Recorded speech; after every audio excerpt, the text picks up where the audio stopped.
it's Cecil, and it's Saturday, and today I come bearing a slightly different speed build than what we usually do here. It is the first video of Vidmas, or first of 12 videos of Christmas, or whatever you want to call it. I'm not counting the legacy challenges in those because there's really nothing seasonal about it, so it doesn't really feel like it has anything to do with this. But, anyways, today we are starting the first of a four-part series where I'm going to be building the same house in each generation of The Sims. I wanted to go for like a wintry log cabin sort of vibe, but obviously The Sims 1 doesn't have seasons, so we're starting at like the barest bones and then we will move our way forward. um I built this on stream and I'm going to be building all of the houses on my stream. So if you want to come hang out with us, it's it's twitch.tv/ that one awkward fangirl, all one word. um and we will be doing that every Tuesday. So it'll be good fun. But I have never played The Sims 1 before this moment where I had built this on stream. It was it was so exciting. The Sims 1 came out a few months before I was born. So I wasn't exactly able to play it from the beginning. But, now I'm a grown up and old games exist in places on the internet. So I was able to install The Sims and play it for the first time. I did play a little bit with the actual gameplay once we had finished the build. Not a whole bunch, but we explored, we moved around a little bit. And I also play tested the house, and it does fully function, which is impressive because I didn't have to change anything. So go me. I think that this house is going to look so much better as we get further and further into the generations of the game, which is to be expected because honestly, yes, the old Sims games, oh my goodness, are a lot of fun and they have so many like little details in the gameplay that the newer ones don't. But the build modes are exponentially better. Placing things on half tiles, alt placing, the fact that your Sims are a little smarter with getting around objects. Not all objects, obviously. There's some things that The Sims 4 is definitely worse at getting around instead of better. But I think that, like, overall, there's been improvements. And I'm excited to see how far it's come. I did not put this on a foundation. I don't even know how to make a foundation in in the original Sims games, to be honest. I We might figure that out in the second.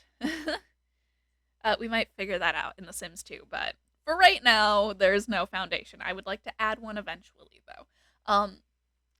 But yeah, we've got a pretty straightforward floor plan. It's a one-bedroom house, which is kind of ridiculous for the fact that this house actually ended up costing like 100,000 simoleons. I don't know how that's going to translate into the other generations of the game because obviously some items are going to be priced differently.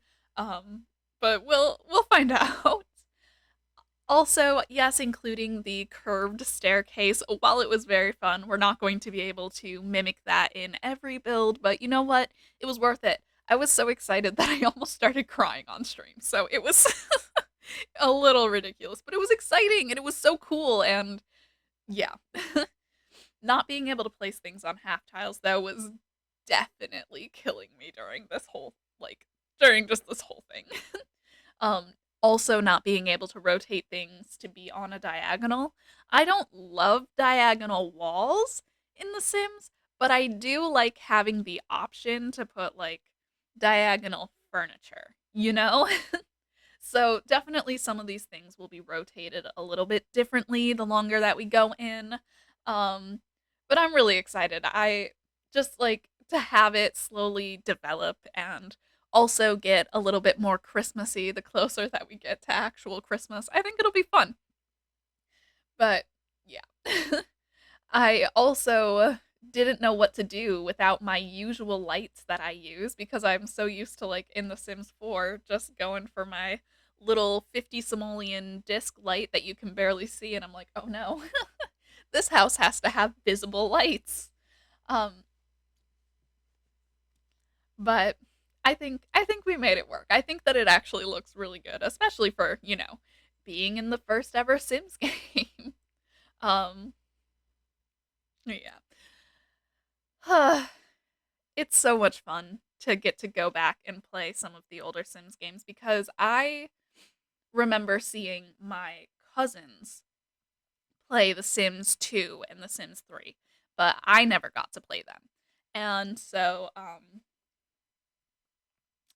like or well, I got to play The Sims 3, but I didn't get to play The Sims 2, and I definitely never got to play The Sims 1. So actually having the opportunity to do that has been really, really cool. And oh, by the way, if you want to, I will link where The Sims 1 is available for download. It is very important that you follow the installation instructions as closely as possible. I know that some places will say that you should run the game in compatibility mode for Windows 7. I recommend going all the way down to Windows XP. Like, just go all the way back and the game will run just fine. That's the setting that I found actually allowed it to work. Otherwise, it was just stuck in this like endless loading screen loop kind of a thing that I could not get to work. But so yeah, I will leave that below. It was so fun seeing like some of the old items that, did get brought back in later Sims games versus some of the things that we just never saw again or the things that we don't have at all. I I really enjoyed making it. I cannot express that enough.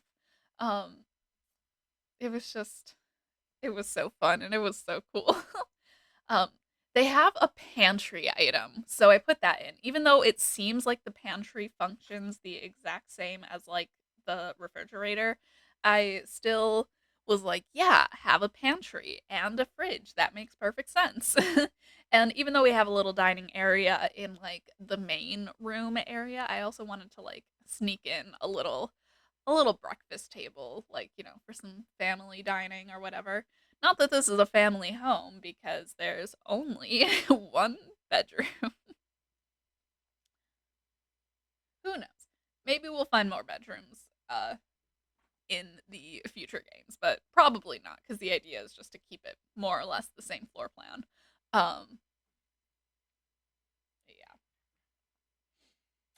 My cats are getting antsy because it's getting close to their dinner time. But yeah, so that is the plan for my December-y festive content. To post just like a festive speed build every week going into or going up to Christmas. And then on my main channel, I have some festive content planned there. I have some festive content planned for my author tube and some festive content planned for my lifestyle channel. We've got 12 videos overall planned. And again, not counting the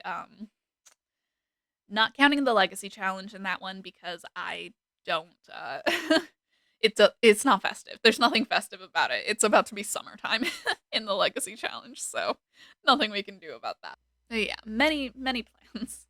Um Furnishing the house was like pretty simple. I feel like once I got the vibe, everything came together pretty easily. It helps that there was not like a lot of options. When you've only got like two rugs to choose from that fill up a lot of space and like three couches, the decisions are kind of made for you. I really wanted to get some wall art in the kitchen, but none of the wall art really felt right. All of it was kind of like big or just weird.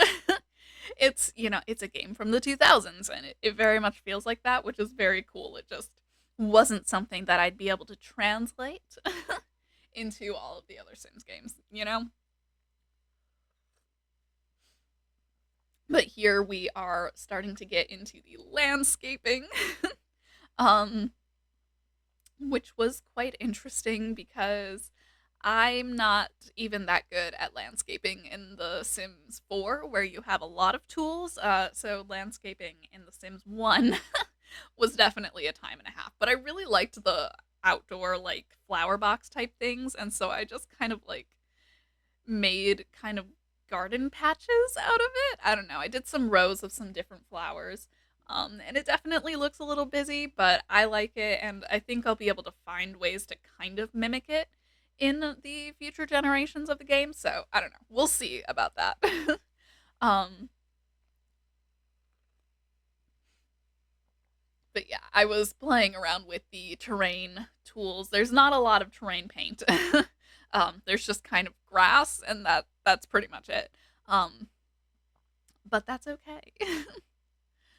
uh, and oh yeah, I put a fire pit out in the backyard, and I wasn't sure like how close I could put chairs to items where Sims would still be able to sit at them.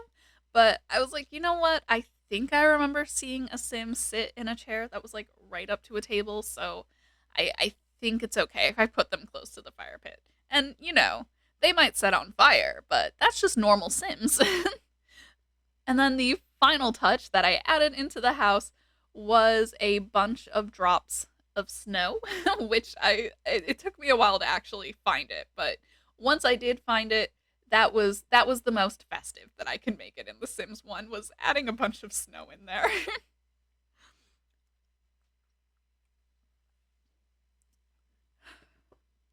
And that is the build. Thank you for watching, and I will see you on Thursday for the next part of the Legacy Challenge. Bye.